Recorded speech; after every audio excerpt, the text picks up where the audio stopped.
Greetings. I'd like to thank Dr. Seti and others who have invited me to talk to at this global forum on humanitarian medicine. My topic today is on educational resources, and I'd like to present our approach from Empowering Hearts Globally on a frugal, adaptable, and scalable training program that takes advantage of technology. The problem is well known to this group. There are too many children born with congenital heart disease, resulting in about 260 annual deaths because of lack of access to care. Currently, greater than 90% of children born in high-income countries will survive, even with moderate or severe heart disease, whereas the same child in a low-income country will have a less than 50% chance of survival. The major limitations to the current models of assistance are high costs, the few number of children treated, and the fact that there are few sustainable programs developed over the time that we've been trying this process. Currently, greater than 90% of children still in low-income countries lack access to cardiac surgery, and the major barriers to care include workforce shortage and delayed detection. The problem is that too many children with congenital heart disease are dying due to lack of access to care. At Empowering Hearts Globally, we have taken on the mission of transforming access to quality pediatric and congenital cardiac care in low and middle income countries, with the goal to develop an innovative approach to graduate medical education and early diagnosis by using emerging technologies. The goal of my talk today is to describe the current state and to go over our process of building a team. At Empowering Hearts Globally, we are emphasizing a frugal, adaptable, and scalable training program. We have three wildly important goals, and we want to take advantage of technology and work with partners to develop a program of sustainability or programs of sustainability at scale. Earlier this year, we published an article on an innovative approach to global training in pediatric and congenital cardiac services to address inequities in low and middle income countries. We proposed a solution that involved a novel global training program leveraging technologies like simulation and artificial intelligence, supported by this new group, our new group called Empowering Hearts Globally, to train and credential healthcare personnel and empower local experts. In the article, we described the three common models in existence. First, the financial assistance and care abroad model, which is basically bringing a child or family to seek medical care abroad. The second model, visiting teams, also known as medical missions, is essentially a fly-in, fly-out model of a medical team to perform cardiac procedures in low and middle income countries with a goal eventually to train enough personnel to take over. And then thirdly, the capacity building is a model that has the goal of training and developing a regional center of excellence at its center. The only problem with this is that it's a slow process that really is only able to train or develop one sustainable center at a time. And over the years, we've seen these models do good things, but we've also seen the health equity gap increasing. In the theory of change, where inputs include volunteers and personnel in medicine and advocacy, we have looked at the activities that might result in the outputs that we want, which is a global curriculum, a tool for assessment and credentialing, platforms for technology, for using technology in training, task sharing and trainer models, local engagement, and advocacy success. With these outcomes, or the outcomes of global standards, trained personnel, and sustainable programs in mind, we would like to see the health inequity gap reduced. So working back, looking at the ends first, we want to develop ultimately pilot programs and sustainable programs in regions by having a global academy for pediatric and congenital heart disease training. We have an amazing advisory committee that we've put together with two major areas of focus. First on advocacy and fundraising, and second on governance. Through governance, we have multiple working committees, the first on global surveys and needs assessment, the GAP CHD or Global Academy, a committee focused on infrastructure and technology, and another on quality management systems. Our academy includes training for pediatric cardiology, critical care, cardiac anesthesia, cardiac perfusion, and cardiac surgery, and then importantly, the non-physician areas of cardiac nursing and administration. In addition to physician and nursing training, we want to build programs that will focus on three levels of training: the basic non-physician provider, the core training program for pediatric cardiology fellows, so to speak, but people who are ready to become independent practitioners in the areas of their specialty, and then advanced levels of training for things such as fetal cardiology, interventional catheterization, things that would require more personal attention to trainees and perhaps trainees that still willing to go outside of their area. One of the fundamental concepts of this training program is that most of the training can be done remotely with a hybrid system where trainees do not need to leave their regions.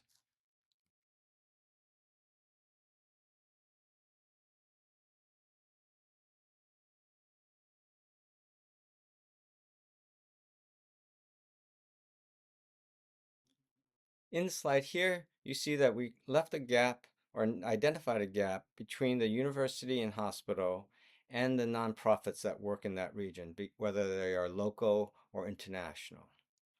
The purpose of our new small nonprofit group is to help bridge the gap between the hospitals and the other nonprofit groups to focus the attention on graduate medical education and credentialing, and thereby increasing the number of trainees and the available health workforce in the area.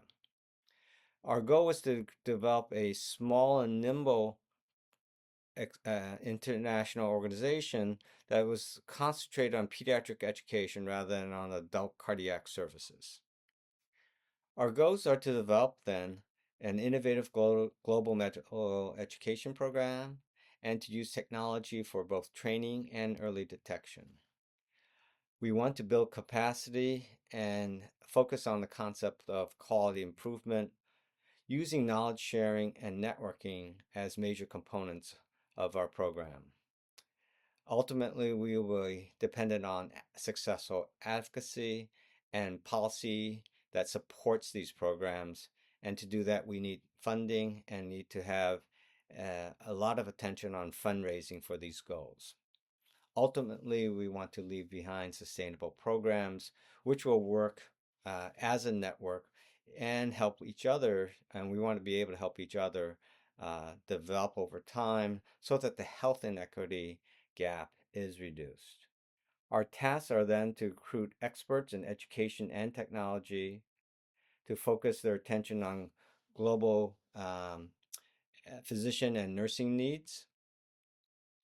And because of the expertise, my expertise, and the expertise of most of the other founders, we are focusing on pediatric cardiology first, but ultimately we want a team approach that will develop cardiac surgical programs, will improve pediatric cardiac anesthesia care to throughout the globe, uh, improve the care delivered in cardiac critical care units by physicians and nurses, and then to make sure that the attention of administrators, the expertise of administrators is there to sustain these programs, which is a big task and I think requires a long-term view for both lifelong learning and relationships that are built between centers.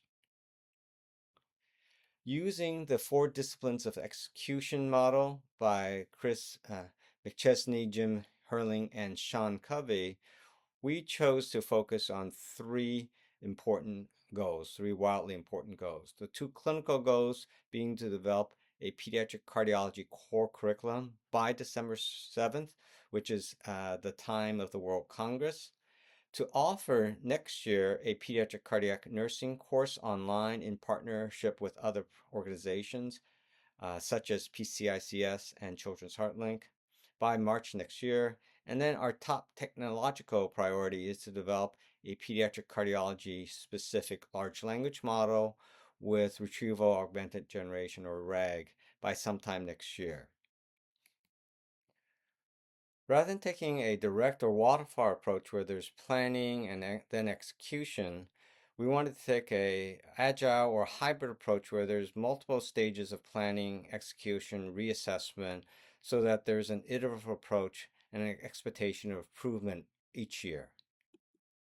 Part of this is to develop a complete canvas for our program, which goes over the foundation, the purpose, investment, and benefits, clearly outlines the people involved, our sponsors, the resources that are necessary to develop this program, and the stakeholders involved, and then what we consider our outputs or creation, the deliverables, which is a training program and an assessment system.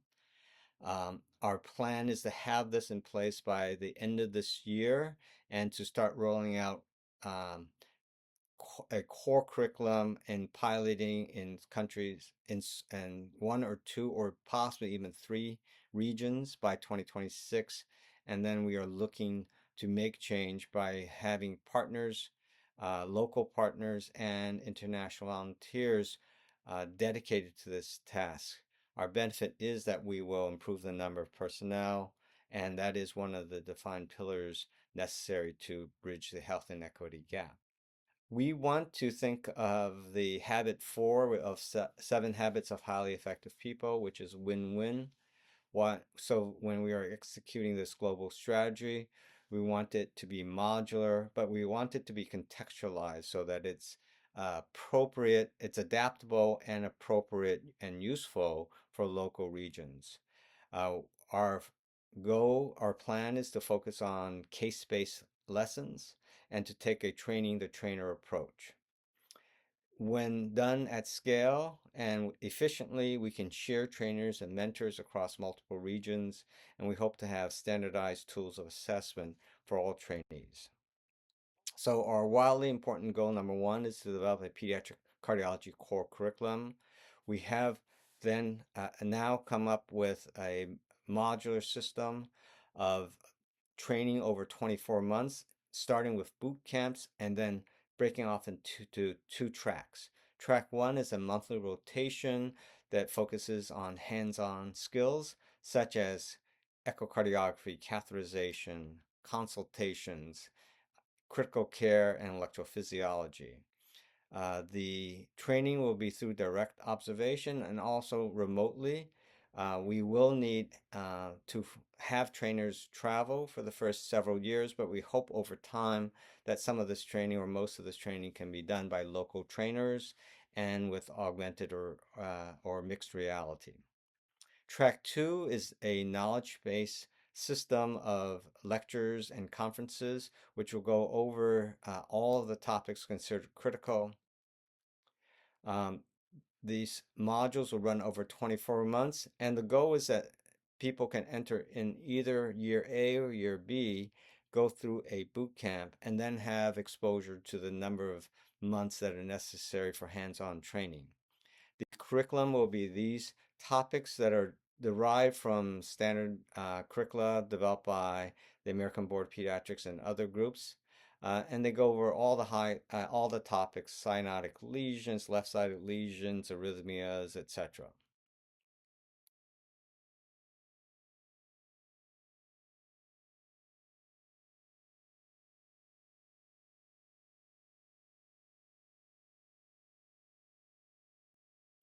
The rotation and module director responsibilities are clearly laid out. The rotation director is responsible for observation of the trainee during their hands-on training, and it can be done either in person or remotely.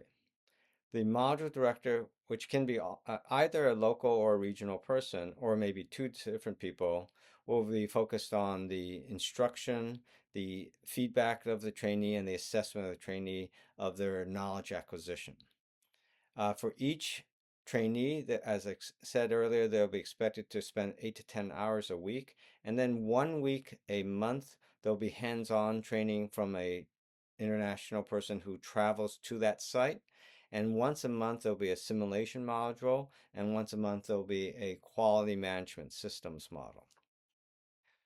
We have created an infrastructure for technology that focuses on training and also on early detection. For our training, we are building um, a large language model that is going to be initially pediatric cardiology specific, but will also then we will then expand into other subspecialty areas such as cardiac critical care, rheumatic heart disease, etc.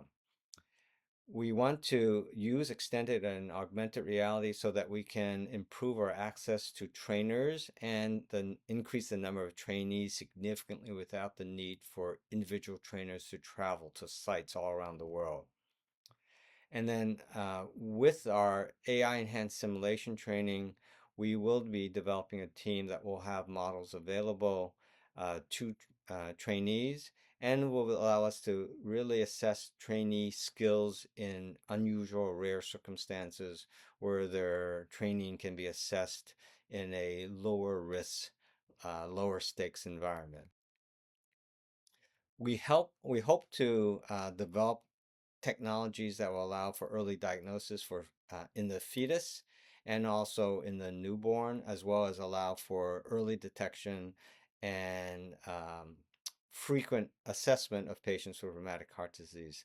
This will be done, I believe, mostly through networking and working with groups that are already developing tools in these areas. And we hope to bring people together so that we can make these tools available to resource challenge areas. Our wildly important goal number 3 is to develop the large language model with RAG so that it can be more knowledgeable with fewer hallucinations. We have key partners, and we hope to be able to do this outside of an intellectual property protected system so that it can be available in resource challenge areas. As I mentioned, our work will, I think, be done outside of the US, but we'll have experts from the United States and elsewhere so that we can help guide the creation of the model, test it out, and then to make sure that the interface is appropriate. This will take some time.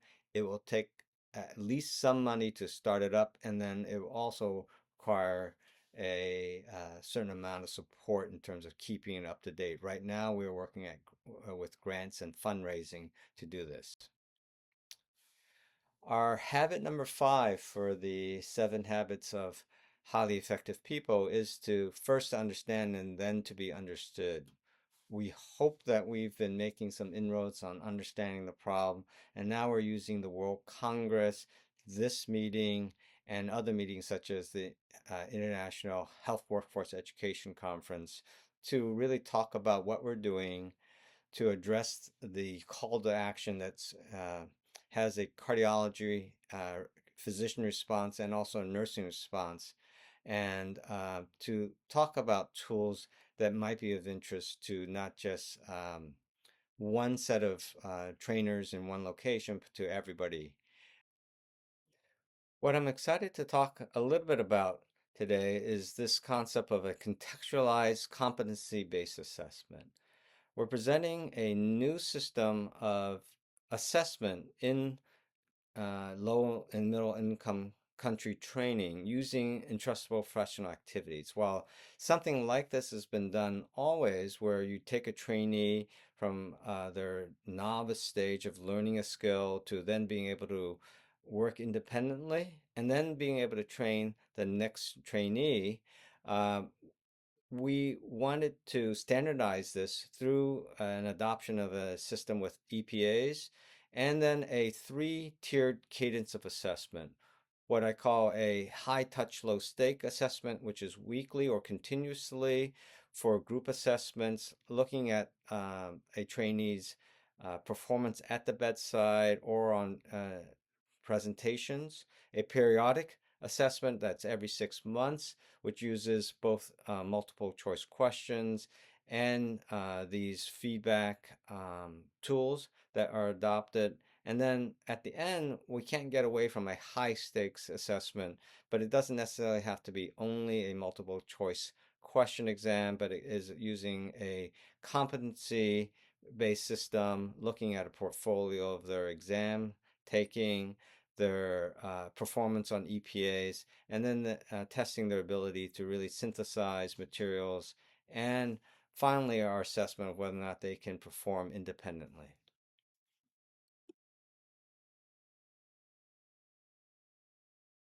Form.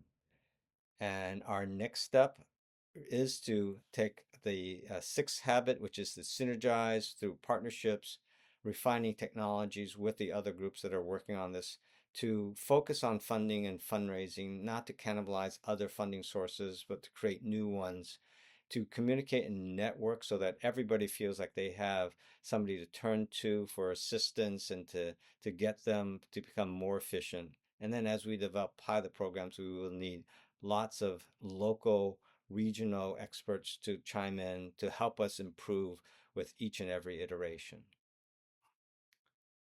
Lastly, we want to look at the impact of a frugal, adaptable, and scalable training program. We are aiming for a transformative impact to improve the lives of children with congenital heart disease and build sustainable solutions. In order to make the most impact, we want to prioritize care in low and middle income countries. Um, our goal is to have an empowered workforce so that we can reduce disparities by bridging the gap in access to quality care and to provide a concept of education that is quality with access. And lastly, to pioneer innovation that will allow us to do this at scale. This is the last slide here. To quote Dr. Siriku, we are looking at doing this. This is a big task, but the envisioned results fully justify the effort. So that is our QR code for those who want to find out more about us. This is certainly something that we are doing with partners. And I want to thank you for your attention. I apologize for the glitches in the taped talk. So thank you very much. I think this is the last slide. And I have a few minutes if there's anybody who wants to ask a question. Thanks, Dr. Wyman Lai. That was wonderful talk. Any questions from the audience? No, I have a question. So, or it's maybe a question slash comment. So, th- there's been past trials at trying to educate, and I think you've definitely taken a great approach at looking at this kind of multi-modality. What do you see? I mean, I know you talked a little bit about what you want to do early 2026, but in terms of having a set curriculum for nurses, when do you think that would be available? Um, Probably not for a while. Yeah. The challenge for nursing is that there are more, that the level of training in each region can vary tremendously. And then in in the instance right now, in circumstances right now, language is more of a challenge. So I think it will be a little bit slower going. We actually at one time we thought that we would fold in nursing with the other groups, curricular development, assessment, etc. But we found that we needed to really separate it into another committee with its own steering committee, advisory group, and plan on doing things a little differently and making it very regional. For instance, rather than having a set curriculum, our nursing team decided that they would first take on the challenge of just providing a local webinar and making it available in 3 or 4 different time zones, in 3 or 4 different languages, just to establish this connection. There are certainly a lot of educators around the world, such as those sitting in your room right now and the ones I've listened to today. Um, one of the things we want to do is just bring these folks together and our goals so that people don't have to start from scratch when they want to do something locally, that there can be people that are available to help out. Sounds good. And that was, you actually hinted on my next question, which was the different languages. And so you're talking about having trainers going to these locations. Those are trainers that are going to be based in that country? We hope to have uh, two sets of trainers, one the local, one from the international pool. And the languages are going to be a challenge. We as you all have experienced when you go abroad, having translators available is critical. Having people who are not just able to translate the language but understand cultures is critical, and finding the right volunteers. One of the things that we have to focus on is actually training the first set of trainers who go places and making sure that they understand what our a concept of training is to have a a team that is able to be effective, and then make sure that they're able to commit to building the next level of trainees. It's interesting. Many countries there is a gap. One of the previous speakers talked about how their one team, one generation went abroad, and then they were coming back but never had the ability to train the next generation just because of lack of support. And that's something we hope to make a little bit easier by having this curriculum available to the countries that wish to adopt some or all of it, but maybe only a part of it's applicable in certain countries with well established programs already. And we don't think of this as a one size fits all model, and that's why it has to be modular, and make it and we have to make sure that we are able to meet the needs of each region or any region that wishes to participate with us. That's our goal. Thanks, Wyman. Once again, thank you so much. And part of the global, heart network is exactly what you're talking about. So I think as time goes on, we can slowly connect those pieces so we get this educational format out to the centers that really need it. So once again, thank you for joining us. I know it's must be late there in Los Angeles, so I appreciate you joining us in person. Thank you. Thanks.